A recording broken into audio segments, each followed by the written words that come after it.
My co-host Daryl, he recently posted on LinkedIn and he recently polled his audience, like, where should the Martech team sit in an organization? 850 votes already. Overwhelmingly, 56% of people said the marketing team.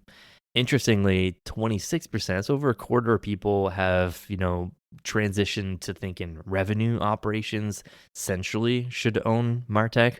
There's a lot of different answers to, like, some folks think GTM systems should own Martech, IT should own Martech. Small number of folks picked other, and I dived into the other section to see if there were like some hot thoughts there. And one of the comments from Mark in other is finance or the CFO.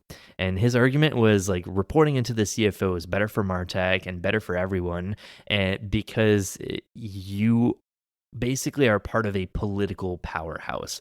Like, finance holds more political power than any other department in the company. And it's hard to work with finance right now when you're not in finance, but when you're in the finance behemoth or like mothership, whatever, like, things can go a bit faster. I've personally never seen this before, like Martech reporting into the CFO. You've actually argued that when Martech reports into finance, it becomes a budget debate instead of an experience or growth debate or conversation. Where do you think Martech should report to? I love this question because I'm very passionate about this topic, and I love the examples you share also. And I would like two things. First, I would like to say, in the end, reporting lines doesn't matter because they exist in the org, but it's all what you make of it yourself, of course. Yeah. Secondly, not all Martech is the same Martech. If I talk about a small tool who does some search engine optimization, whatever, can be fine, managed by the business, bought by the business, etc. I think where Daryl's question also really much relate to is what about this kind of bigger applications, the ones that cost a lot more money, the ones where you have longer contracts in place, etc.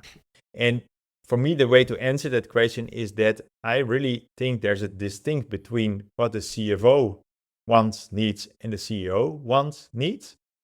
We have IT reporting into the CFO, so the IT team.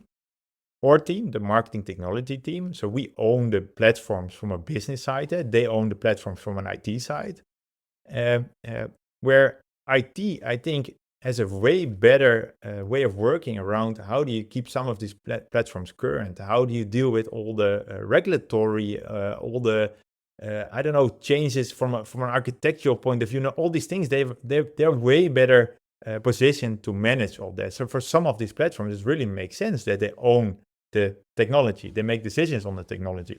You don't be changing out your ERP system or whatever, your SAP system or whatever, no, that needs to be managed by IT. But I think especially for those platforms, take for our team what we manage, or CRM or ecom or web CMS, content toolings, etc. There should always be business in the lead, business in the driver's seat, business understanding of why they pay a certain amount of money for a certain tool and what benefit it drives.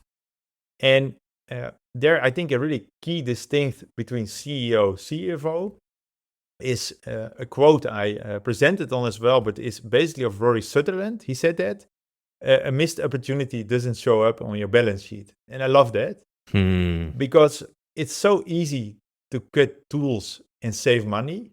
Yeah. But oftentimes two things happen. Of course, you have less spent, that's the first thing you see. But oftentimes we need to hire more people. There's probably more chaos because that tool did something, and also it takes a lot of time to ramp up a new tool, So there's a lot of other costs involved that you don't immediately see back.